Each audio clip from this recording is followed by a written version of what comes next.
आता आला आमचा याटो घरी. लय टाइम लावला वा. टाइम झाला. किती वाजले का ना. आणले का ट्युशनचे लेकरं.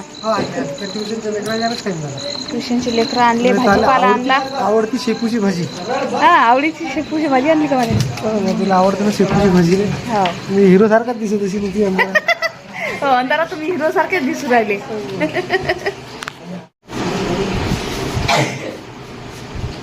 हाय युट्यूब फॅमिली, कशी आहात.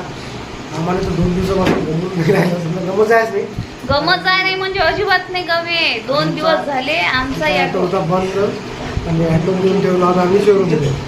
त्यामुळे 2 दिवस म्हणजे शनिवार रविवार आणि आजचा 3रा दिवस निघाला. आजचा 3रा दिवस. 3 दिवसापासून आमच्या घरात आमच्या याटोची 1 रुपयाची मजुरी नाही, काहीच नाही.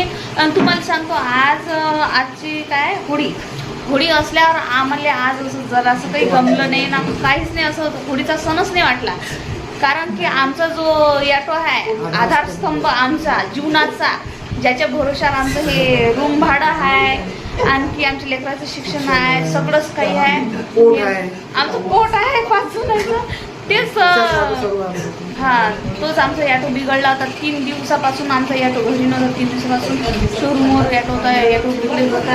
काही गमे नाही, काहीच नाही, सुशे नाही. आजचं सण वाटे की काय काही थांबवण्या वाटे घरात बाहेर तुझी थांबव गमे नाही ना, काहीच नाही का. असं आता सध्या तुमचे दाजी ॲटो घेऊन घरी आले तर आता असं जीवात जीव आला. गमून राहिलं, बरं वाटून राहिलं. आता याटो घरी आला तर चांगलं वाटलं. आता 2 घास शिल्लक झाली. आता 2 घास शिल्लक जातील. खरंच आमच्या घरात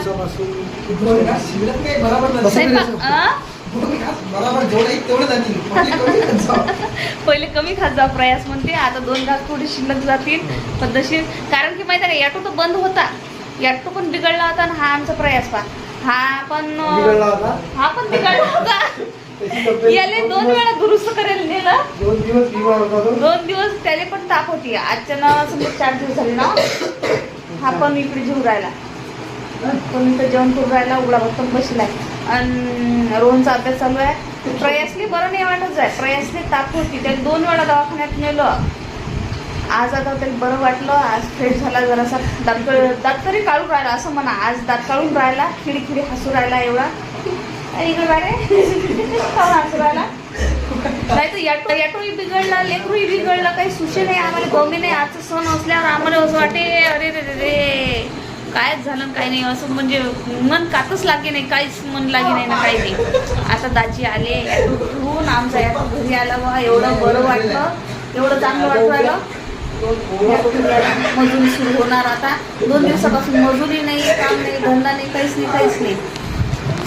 आता दाजीनं आणली मेथीची भाजी. कायची भाजी आणली तुम्ही ना. हां शेपूची भाजी. हा बा तुमच्या दाजीनं आणली. आता शेपूची भाजी आणली. आणखी मिरच्या आणल्या. 2 प्रकारची मिरच्या आणल्या माझ्या माणसानं. हे लंब्यावाल्या मिरच्या आणल्या. आणखी चिंगल्या चांगल्या मिरच्या पण आणल्या. ह्या मिरच्या आणल्या, हे आणल्या. शेपूची भाजी आणली, सांबार आणला. आता मस्त शेपूची भाजी वगैरे काही बनवतो. आजचा म्हणजे सण आहे होळीचा. पण पोराले बरं नाही वाटे. पोराले याटो मग काय मन लागलंच नाही, काहीच करावं नाही वाटलं. पोट्याने म्हटलं काही बनवू का गोड धोळ. नाही तर होळीले पुरणाची पोळी बनवत असं आहे की नाही. आमची आई पण बनवत जाय लहानपणी. होळीले पुरणाची पोळी सगळ्या गावातले लोक मस्त सण करत जात. पण आज आता म्हटलं मी ना पोट्टे काहीतरी बनवू का रे. पोट्टे म्हणत नाही मग मी आज काहीच नको बनवू, जाऊ दे म्हणत. आता प्रयाचा बड्डे पण आहे.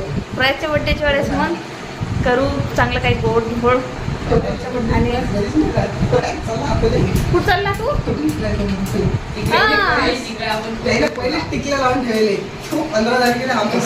असा ड्रेस कधी तुम्ही घातला का पाय मस्त वाटते ना ड्रेस. असा ड्रेस कोण घातला का सांगा. असा ड्रेस कुठं कुकडे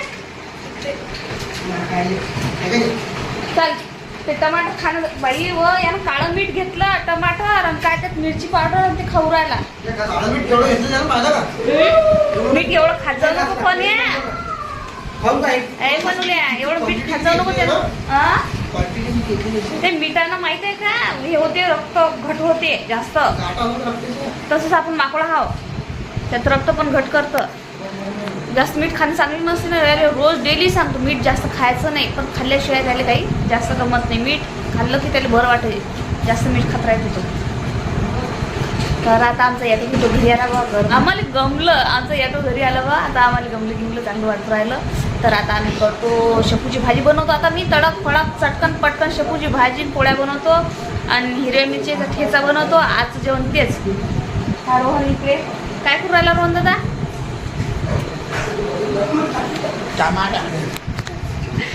टमाटर खाऊन राहिला. चला होमवर्क राहिला तर होमवर्क करून घे तेवढं पण. चल रे तुझं झालं का? दादा म्हणत होता की होमवर्क आपण उद्या करू. दादा म्हणत होता होमवर्क उद्या करून नाही, जेवणही उद्याच भेटणार ना. नाटक दाखवशील द्यायचं तर चल. बाबा मी बनवून आमचं ऐकत नाही, त्रास लय देते तुम्हाला सांगते. तर मग मी हे अवजार घेऊन बसली होती इथं त्याचा अभ्यास घ्यायसाठी. कारण की तो ऐकतच नाही, तसा लय त्रास देते. फिर दात काढते, मजा करते. बरोबर मम्मी म्हणून पट्टा घेऊन बसली. पट्टे बसले 2-3 की बरोबर अभ्यास करतील. मम्मी बरं चला तर बाय बाय. यूट्यूब फॅमिली जर नवीन असाल तर चॅनलला सबस्क्राईब करा आणि लाईक करा, कमेंट करा.